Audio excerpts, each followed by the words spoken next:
Hello. When we find ourselves at odds with life, it's never a simple matter to say what really needs changing, us or the world around us. The Canadian psychologist Jordan Peterson believes we should always start with ourselves, and his blunt prescriptions for a meaningful existence, now published as 12 Rules for Life, have won him a large and loyal following.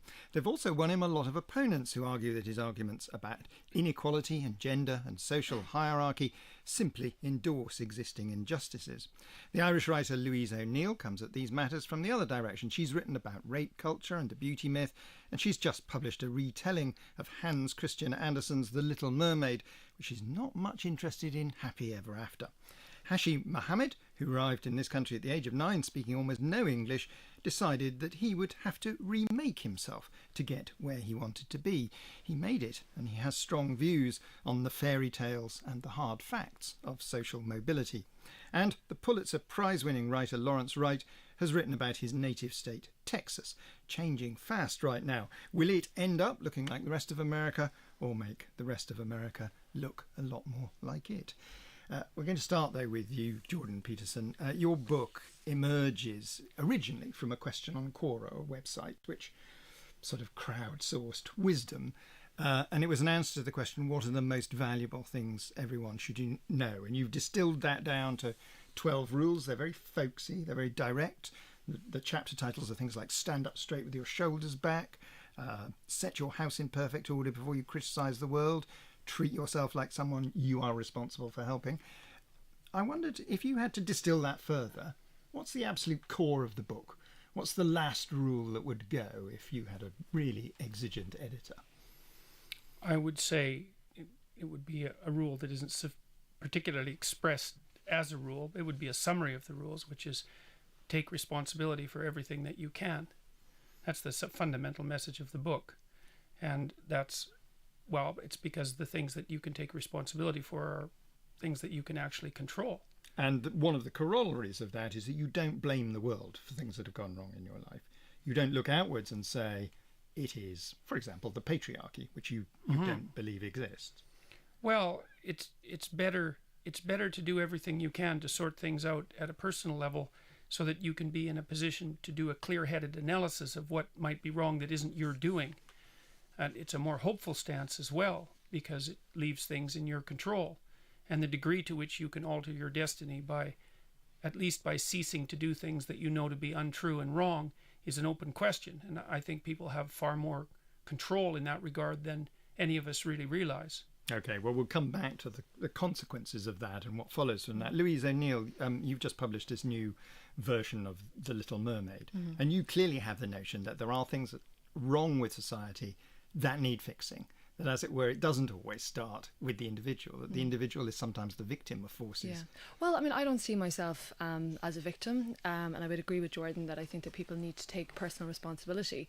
But I also think that it's a little bit short-sighted to say that the world is equal or that the patriarchy doesn't exist. I mean, for me as a woman, just living in the world, it's very obvious to me that the patriarchy exists. If you look at how disproportionately things like domestic violence and rape violence affect women, the dismally low rape conviction rates in Europe. Let's say Ireland is the lowest in Europe, which is why I suppose it's particularly resonant for me. Street harassment, the gender pay gap. I mean, I could go on, but these are, things that are very tangible and easy to prove. And going for a story like The Little Mermaid, are those instruments of that oppression? Yes. Yeah, well, fairy tales are, I think... That's why you're taking it on. Yeah, I think they're really interesting from a feminist perspective because, they were originally written by women and dealing with subjects that, primarily affected women of that time.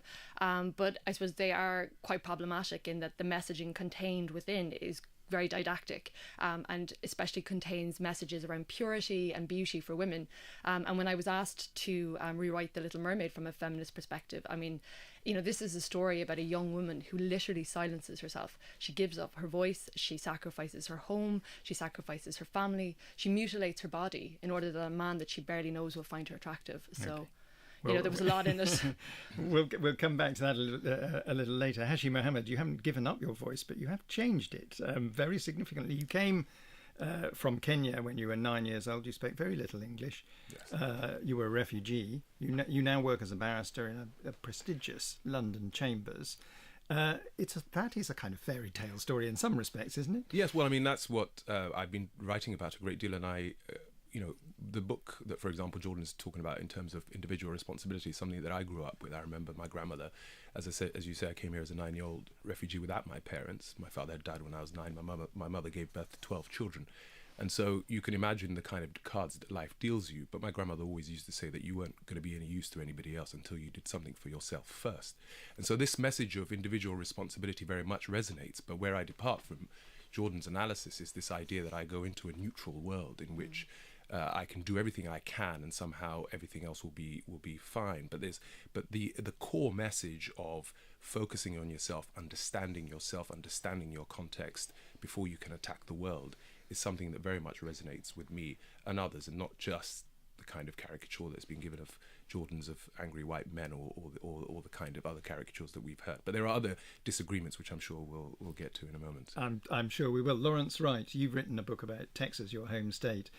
In part, you're tackling the myths of that state, aren't you? Right. The ways in which the myths of that state are useful and fruitful, and the ways in which they're damaging. Yeah, it's a state with a brand that universally everybody recognizes Texas as something, whether it's problematic or enviable, but it is. I remember when I was a young man teaching in Cairo, and I used to go horseback riding out at the pyramids, and I'm a city boy, but they found out I was from Texas, and they started calling me Texas. And then one day they said, "Oh, Texas, we've got a horse for you." And 2 men brought out this rearing stallion with his nostrils. It was terrifying. And but you survived, though. But being Texas, I had to ride this stallion, and he took me halfway to Libya. But I felt I was literally astride the Texas myth. Being Texas, did you get off the horse and feel an inner kernel of pride that what had not killed you had made you stronger? Yeah, that plus soreness, yeah. Jordan Peterson, coming back to you. The book you've written is very much about, it begins with this notion of balance between order and chaos. I mean, you draw on Tao and the ideas of yin and yang. The subtitle of your book, though, is and what's important there is balance between those two things. But the subtitle of your book is An Antidote to Chaos, not the middle way between order and chaos, an antidote to chaos. Why an antidote to chaos rather than the middle way? Well, I think the middle way is the important way, but I think at the moment that our culture is suffering from an excess of chaos. We have a moral relativism as a fundamental ethos. We're detached from our underlying religious metaphors and stories. People in universities in particular, I see this, are in crisis in relationship to their culture and their vision and destiny, especially among men, although certainly not exclusively. And we've emphasized individual rights rather than responsibilities in the West for like 3 generations. And so I think there's a tremendous imbalance at the moment, and I was trying to rectify that in part. One of the reasons when you give talks that you get protesters attending as well as adoring fans is, I think, that you've gendered order and chaos. Well, I haven't. Well, you haven't. You say you haven't. You say you've inherited a gendering. Why should they be gendered at all? Well, because our fundamental cognitive axioms are social cognitive. We see the world as a gendered place. We see the world through a social lens. I mean, we evolved in a social environment, and so our deepest intuitions are to interpret the world as a set of characters, and those characters come gendered. And generally speaking, Mother Nature is a representative of chaos because she's destructive but also plenipotential, I would say, and order is patriarchal, which everyone uses that metaphor. I thought you didn't believe in the patriarchy. I don't. So why I'm slightly puzzled as to how you can have a distillation of gender in one sense as a social inheritance, but not.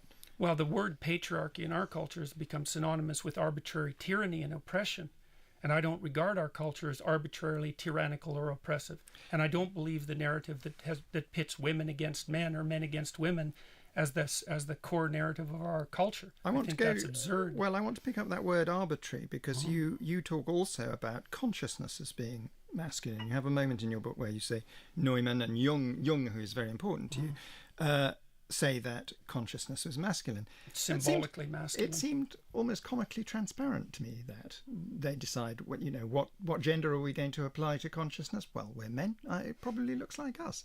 You write this as well. It is certain that a woman needs consciousness to be rescued, and as noted above, consciousness is symbolically masculine and has been since the beginning of time. But consciousness is an intellectual concept. It doesn't have a gender. What makes you think it's an intellectual concept? Consciousness isn't an intellectual concept. Well, it's a phenomenon. It's a thing in the world, but women. Yes, So our in what conceptualization of it is an intellectual construct. in what sense is it masculine? It's masculine symbolically, and Well, what the does radical extent, the radical Who decided that? investigations of that's a core element of fundamental mythology. It's been a principle of metaphorical cognition for forever. It's not an arbitrary decision by any stretch of the imagination. It is an inherited decision, but I'm curious again about the way in which you treat some cultural inheritance. As you write this as well, we've learned to live together and organise our complex society slowly and incrementally over vast stretches of time, and we do not understand with sufficient exactitude why what we are doing works. It seems to me that begs a very large question, which is, works for whom? A lot of people think that it doesn't work. That's why social change comes about. That's why societies and civilizations alter over time. So, works for whom? Well, it might be better to ask works compared to what? So there's a handful of societies in the world, perhaps 30 or 40, that are functioning at a pretty high level. Those are the countries that everyone wants to immigrate to. And there's inequality within those cultures, but you can't lay that at the feet of those cultures. Inequality is a much deeper problem than anything you can lay at the feet of an economic or political system. And so works, in my estimation, is works by historical standards, including the standards of the last 150 years. Can I just want to put one thought experiment first, Sure. and then I will bring you in. 120 years. I assume you agree with female suffrage, that Sure. women should have a vote. Well, 120 years It's a good ago, assumption. 120 Fair years one. ago, I felt I had to check. 120 years ago, that would have been a radical and disruptive idea to have. People would have advanced exactly the arguments you advance about inherited social traditions, about the way things have been done. Scientists would have advanced information. A phrenologist would have come along, I don't doubt, and said, well, women's bump of electoral selection is smaller than men. They would have advanced any of the arguments they would. No, they wouldn't. Yes. They would have advanced their own timely misinterpretations of the situation, but those don't bear any resemblance to what I'm putting forward. They bear a strong resemblance in to what me. way? Because you're drawing on what has been done as some endorsement of what is done in the future. Why is the description of the fact that consciousness has been described mythologically as masculine an endorsement of it?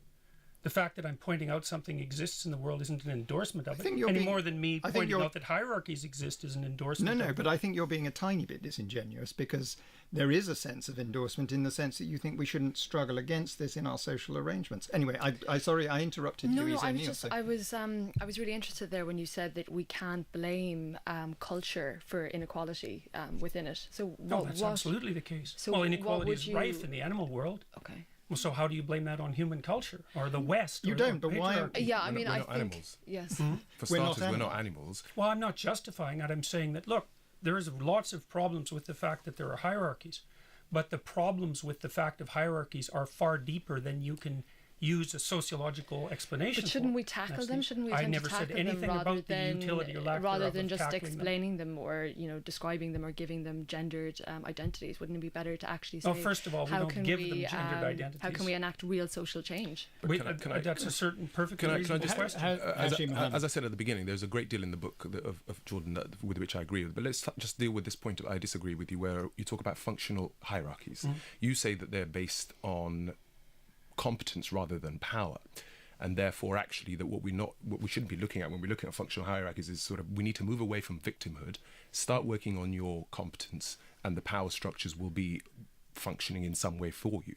But then I just don't understand and follow that, because how do you then explain so much mediocrity in places where there are so many people who clearly don't have the competence and yet are in positions of power, in positions of authority, in positions in which they're dominating purely by an accident of birth, through the connections and networks that they have. And finally, the bar, for example, my profession as a barrister, is one of those bizarre ironies that when you're in the profession itself, it's probably one of the most meritocratic professions, because once you stand up in front of a judge, you better have the answer. Nobody cares about who your father is. But getting there is the least meritocratic, because actually so much will have to have happened to you in order to get there. But actually being in there, it really is about how good you are, determines how far you go. And so that's an example of functional hierarchies at one end clearly being dominated by accident of birth and power, but in the other by competence. And to ignore the two is just very simplistic, wouldn't you say? Definitely. Well, I mean, the evolutionary biologists have already established that in human hierarchies there's two routes to success, let's say, power and competence. And degenerate hierarchies use power as the means of establishing. So you're saying people have corrupted it? Well, hierarchies in general tilt towards corruption. So that would be the motif of the tyrannical king. It's a very old idea. And one of the things that people have to do as individuals is fight against the fact that tyrannies tend towards corruption. And as they become corrupt, people who use power dominate them. And then they turn into tyrannies. Now, the problem is with terminology like the patriarchy and our general discussion of the patriarchy, we're making the reverse assumption, which is that the fundamental nature of our hierarchical structure is predicated on power and oppression. And I don't believe that that's fundamentally true in the West, even though it is definitely the case, as you pointed out, that every hierarchy is corrupted by power. Lawrence Wright, you want to come in on this? You write in your book, the danger in holding on to a myth is it becomes like a religion we've stopped believing in. It no longer instructs us, it only stultifies us. That sort of lit up for me after reading your book, because you're very strong on what myths can teach us and how useful they are. There is a danger to them as well, isn't there? You know, this discussion leads me to think, I've written a lot about terrorism. And I've spent a lot of time in societies that we're not talking about here. We're not talking about the West. We're talking about societies that are profoundly broken. And there's no single cause of terrorism. But it's not like the lack of education. It's not like gender inequality. It's not tyranny. You can isolate each of those and then say that's not the cause of tyranny. But despair is the common element. And in societies where people are frustrated, especially young men, have no route to power at all, then they're given an alternative. And one of those alternatives is you can go kill yourself, and you will make history. You find salvation in the hereafter. Yes, that's right. You get Surrender an identity here out of it as well. and, Which is what the high school shooters do. And you do your suicide video and sort of thing, and you may get a poster on a telephone pole somewhere along the line, and you're remembered. And that is, I think, a concrete example of what we're talking about is this, the total feeling of inaccessibility of power. And this is one route terror is to that. Sorry, yeah, I was just going to say, I mean, we see that in the West as well. I mean, in Ireland, 80% of all suicides are by young men. Men are 4 times more likely to die by suicide than by women. And that is, again, I think, an inability to express themselves, because men have not traditionally been given enough space under patriarchal society to be vulnerable, because they see vulnerability or expressing that sort of emotion as being weak. And that's why I think that the rates of mental health issues and suicide are so high amongst young men, particularly in Western societies. Jordan Peterson, I noticed, I don't think it was it'd be wrong to characterise it as a flinch, but a reaction when Louise was talking. You've written this as well. If men are pushed too hard to feminise, they will become more and more interested in harsh fascist political ideology. That seemed to me an odd thing to say.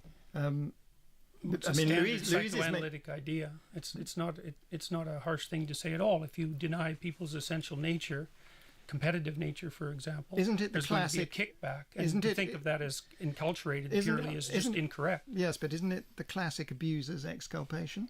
It's a withdrawal from responsibility. You pushed me to it. You made me hit you. It's not a justification. It's just an observation of what's likely. If you push people too far in a particular direction, it's a warning, not a justification. But the solution to that is not to worry about feminising men. It's perhaps to worry about men joining fascist organisations. No, I think it's to worry about the sorts of things that Lawrence already talked about, and the probability that steep, unequal hierarchies will produce desperate young men. And that's actually a critique of hierarchy, by the way. Louise O'Neill. Yeah, I have 2 points there. I suppose the first one is that when you talk about, feminizing men, it almost sounds derogatory. It's almost as if you're saying that to be feminine or to express any sort of femininity is actually inferior to masculinity. And I think that is a huge problem even within the language that we use. When you say, don't be such a girl, don't be such a pussy, the greatest insults that men can give each other tend to have feminine origins, like, as I said, pussy or faggot, or anything like that. And I think, again, that speaks to a very systematic inequality between the genders. And you attributed the rates of mental illness among men to their inability to express, say, sentimental emotions. And I don't think there's a shred of clinical evidence to support that stance. Sorry. Go ahead. No. Well, I don't think there's a shred of evidence to support that stance. The kind of violence, for example, that Lawrence is discussing is a consequence of competitive violence among young men as they move I think there forward. is some evidence that men find it difficult to talk about things, and that and they also ways find in it which hard you can to help reach young out. men to talk about things. And that's the reduces- evidence for the differential rates of mental health And suffering? I don't think so. I also don't think when you're talking about things being so innate, Judith Butler would have said that, gender is a construct, that gender is a performance. Well, Judith Butler doesn't know what she's talking about in the least, so I don't accept that. That's interesting, but she's no scientist. She doesn't know the well, psychological then if you look at someone like literature. Cordelia Fine, who wrote The Delusions of Gender. Hashi Mohammed. I was just going to ask. Sorry, do you want to finish your sentence? No. I was just going to ask about the one of the things Jordan says about order and chaos is between order and chaos you go on to find some sort of meaning, and I just wanted to pursue that with you because one of the things I found coming here as a young boy with very little order as such and much chaos, it was a great importance to try and find a way in which you could sort of have some impact of your life. And this is not a new idea though, because I don't know if you've read any much of Viktor Frankl's work in the Pursuit of Meaning, in which he talks about to live is to suffer, but to survive is to find meaning in that suffering. But I just wanted to take it one step further, where you say actually, therefore, the pursuit of happiness is something that you shouldn't bother with, and actually the real pursuit of life is about meaning. Whereas Viktor Frankl, for example, says you do not necessarily have to suffer to find that meaning. There are other ways in which you can find that meaning. No, I don't think you have to suffer to find the meaning, but you need the meaning to be able to tolerate your suffering. Right. Okay. So it's about finding the meaning in order to be able to survive your circumstances, and not necessarily without becoming bitter. That's exactly right. Louise, I want to come on to you because you've written a book about suffering. I mean, it is mostly about a woman's suffering. Why did you want to rewrite this particular tale? Well, I suppose I was really fascinated by the story as a child.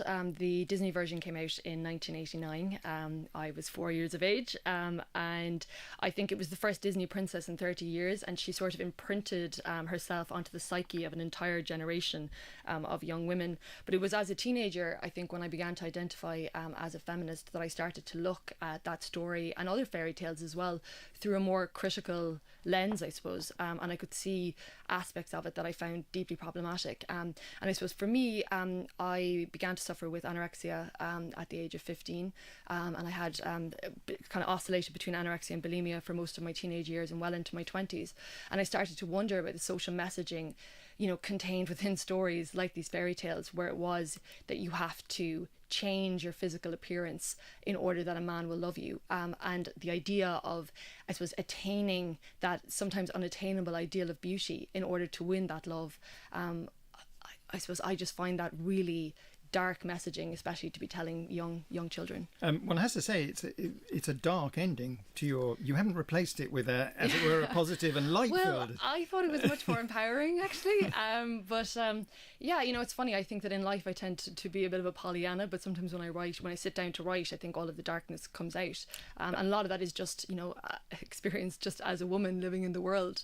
It's hard not to feel that. One of the things I thought was interesting about your retelling of it was that it does unleash a sense of revenge. It doesn't shy away from vengeance. Yeah. One of your characters say, "I will flay the skin from the bones of men like my father. Well, I will tear them apart and I will eat them raw." Jordan's going to kill me. I'm so scared.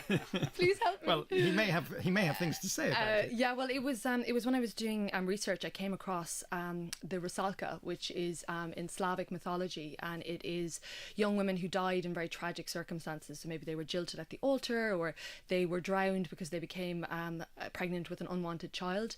And for me, I suppose growing up in Ireland, a country in which the church and the state conspired for so long to police women's sexualities and bodies, I saw some parallels between that, and that's between the Magdalens, the women who were basically enslaved in the Magdalen laundries, and in the mother and baby homes. And I suppose in Ireland, coming up to the referendum at the end of this month, the referendum on the 8th, to legalise abortion in this country, it felt like a moment, I suppose, of an attempt to make reparations to the women of the past. So maybe that's a better way of putting it than revenge.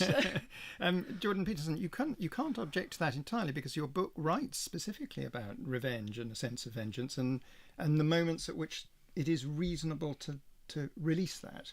Well, it's not that easy to discriminate between the desire for revenge and the desire for justice. It's a very tight and fine line to draw. And obviously justice is something worth pursuing, but I suppose justice is minimal necessary force to put things right, and revenge is taking it farther than that. And it risks spiraling out of control, which it tends to do. But it's reasonable, isn't it, for women who find themselves in a position that they regard as unjust to take kind of quite strong actions? Oh, I've never said anything in the book that would ask people not to stop transforming societies in a positive direction.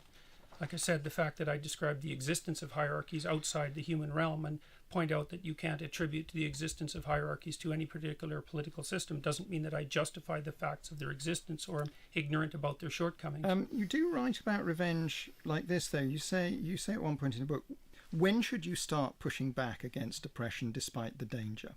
When you start nursing secret fantasies of revenge, when your life is being poisoned and your imagination fills with the wish to devour and destroy. I was struck by that because it seems to take symptoms of an individual disorder, a paranoia, really, something quite dangerous, and endorse it as a description of the world at large. No, it just points out that when you walk home from work and you're thinking about violent things in relationship to your boss, that you probably have something to say that you should have said a long time ago. And you have to pay attention to those dark fantasies that build at the back of your imagination, because they tell you when you're not being courageous enough in your life and are building up the kind of resentment that could explode outward and destroy things. It's no justification for it. It's an observation again. I'm going to turn to Heshi Mohammed here. I'm curious as to know, because your early education, you lived with a family, your family as Somali refugees, going to state schools, not very good state schools, living on benefits. You didn't do terribly well at school. Was it resentment that finally made you turn the corner, or was it something else? What was the sparking seed that made you decide? It's something that I'm currently interrogating in my own mind. But one thing I do recall most growing up in those circumstances, especially when, as a 9-year-old boy, burying your father and coming to a new country, trying to understand a new setting, a new way of life, a new culture, without your parents, without anybody explaining precisely why what's happening is actually happening. But what I do remember vividly is there was never any real resentment. There was always just confusion and chaos, but there was never really resentment, because we just felt that things were happening to us. We didn't have much control over what was going on. And so it was sort of 10 years during which you're going from pillar to post and not trying to understand. My mother would join us 4 years later, but it was just that constant confusion. And it was only when I went back to Kenya to kind of reconcile the past with the present, to try and understand what the messages some people were giving us in terms of what we had left behind and the reality that I discovered when I got there, when it didn't match up. It's a common refugee story. When you arrive in a country, you're often told, well, we're going to go back. It's only temporary. You hear that from everyone, right, who's a refugee. It's always the case that you hold on to something that was probably a myth. And so only when I went back as a sort of 18, 19-year-old, when I actually saw what I had come from, when I saw where I had spent those years, and then just sort of the pin dropped, realizing actually that I don't think I'm coming back to this.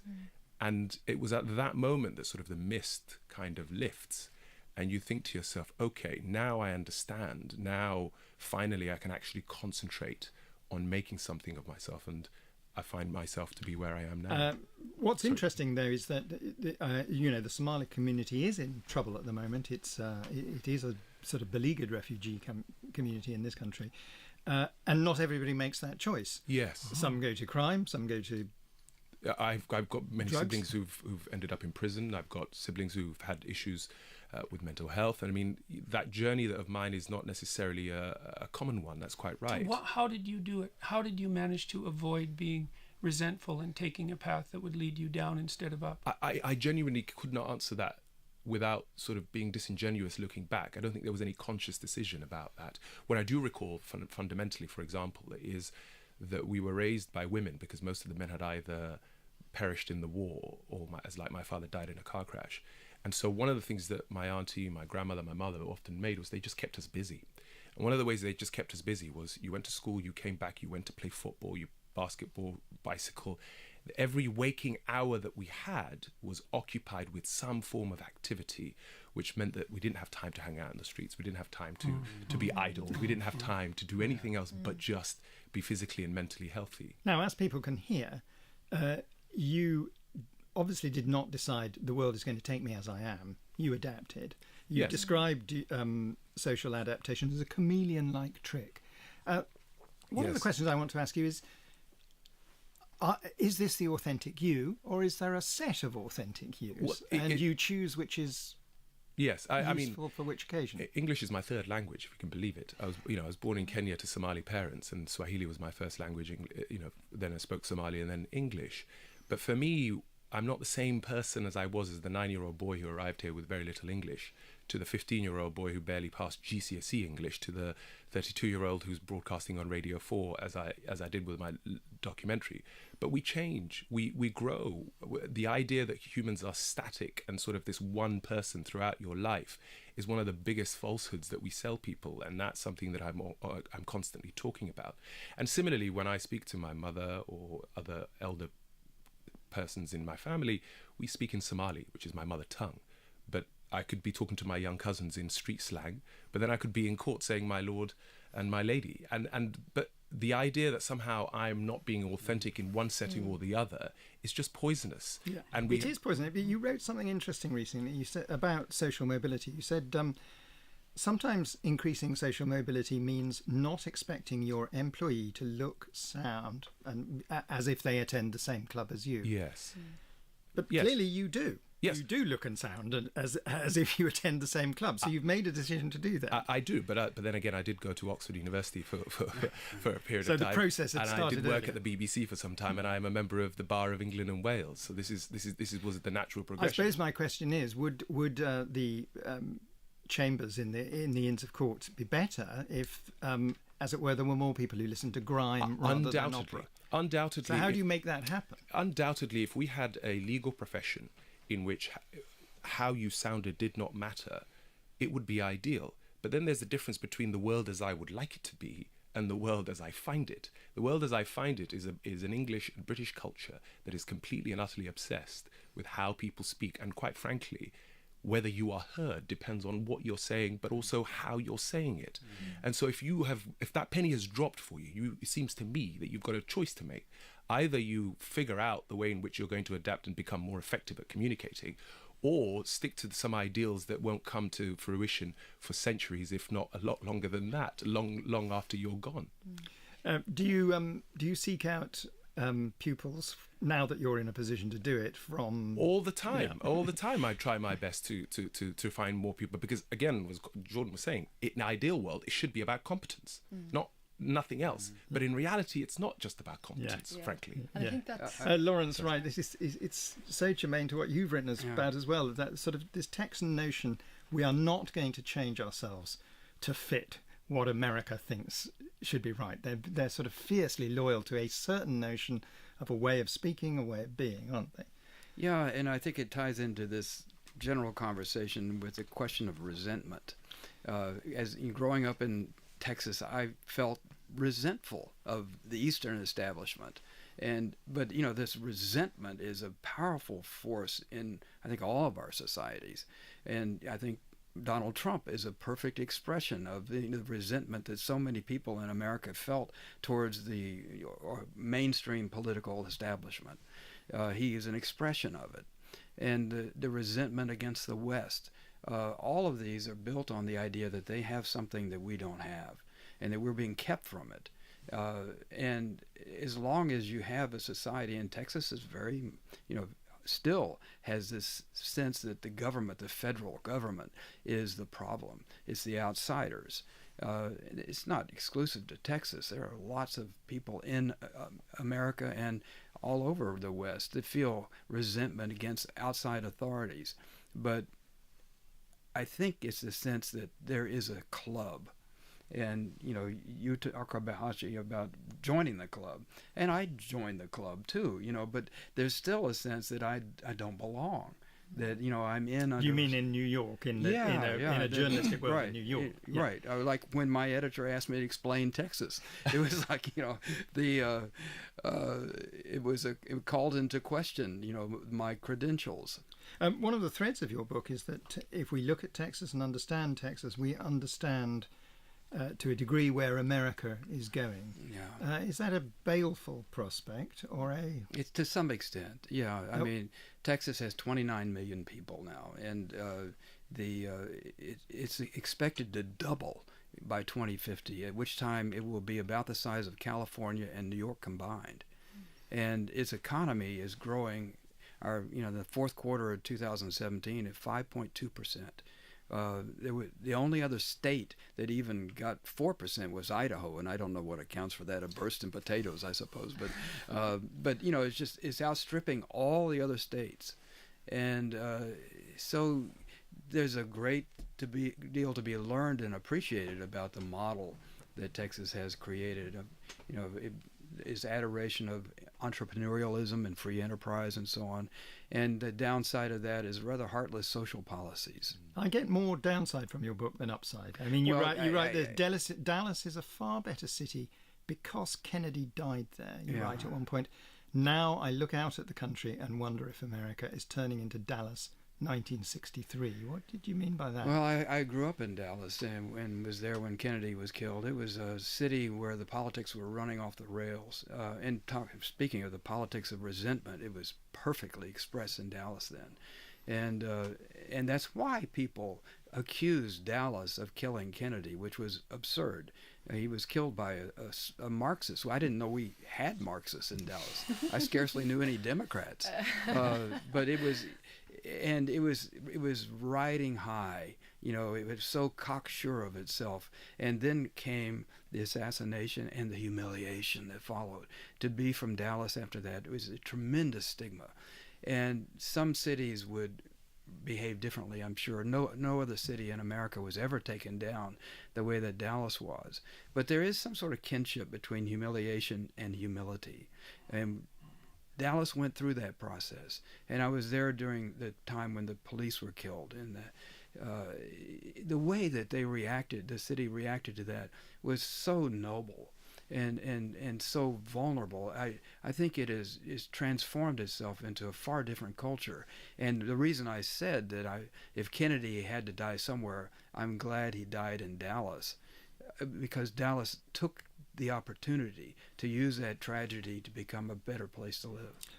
One of the common themes here is anger. I mean, it's expressed a lot in what you write about Texas politics now. Yeah. Fierce culture wars over the gendering of bathrooms. Who will be allowed to go into a bathroom? Is it that rage, you think, is something that is increasing across the country at large? Oh yeah, that sense I think of so. rage. Although when we talk about the bathroom bill, which was, thank goodness, not enacted in this previous session that I covered, but may well be the next time. But Texas is thought of as being a very macho state, but the most popular figure in the whole state is Willie Nelson, who is a very transgressive figure. I mean, he came to Texas. He grew up in Texas, but he came back to Texas with long hair at a time when they put it in pigtails. man in pigtails. And this was, you were really asking for it in Texas. He's beloved even by people who strongly disagree with him, like Ted Cruz. And, Willie is a Bernie Sanders acolyte, but, he's a proponent of marijuana legalization. But if there's one single figure that is a unifying figure in the state, Willie is the guy. That's Texan by other means, though, isn't it? Take me as I am. I'm not going to change a damn thing for your convenience. He certainly expresses an ethos of Texas that I think is often not appreciated outside of the state. Jordan Peterson, I wanted to quickly, before we run out of time, ask you, do you worry about any of your followers? You have very large numbers on YouTube and I worry about all my followers. That's why I'm doing what I'm doing. I'm trying to help people lead better individual lives. I wonder if you know what I'm asking. I'm wondering whether you worry the more extreme of them. Well, I don't think that there's any grounds for asking that. I think people have made an assumption that there's a disproportionate number of extremists among my followers. I don't think there's a shred of evidence for that. I think that it's extraordinarily... You protest quite a lot. You use this phrase that I don't think there's a shred of evidence. Of course, I can't supply the evidence right now. But... it doesn't mean it doesn't exist, and your that particular framing. What's the evidence that it does exist? Let me say this to Jordan. I mean, the idea that Jordan's followers are all angry white men, it's just not true. No, I know. But equally, do you not accept that there are a lot of people who have associated with your movement and your messages, with whom I, for example, find reprehensible? You can answer that quickly because we're running out of time. But I think that because I've taken a stand against the radical left, that it's been convenient for an assortment of equally reprehensible right-wingers to assume that I'm one of theirs, but I'm not, and I've made many public statements stating that I'm an absolute opponent of identity politics, whether it's played on the left or on the right. Okay, you've said it again. Thank you very much, and thank you to all my guests. I knew we would run out of time. Lawrence Wright's God Save Texas, Louise O'Neill's The Surface Breaks, a reimagining of The Little Mermaid, and Jordan Peterson, 12 Rules for Life are all out now. You can still hear Hashi Mohammed's documentary, Adventures in Social Mobility, on the Radio 4 website. It's excellent. Next week, Amal Rajan is here. But for now, thank you and goodbye.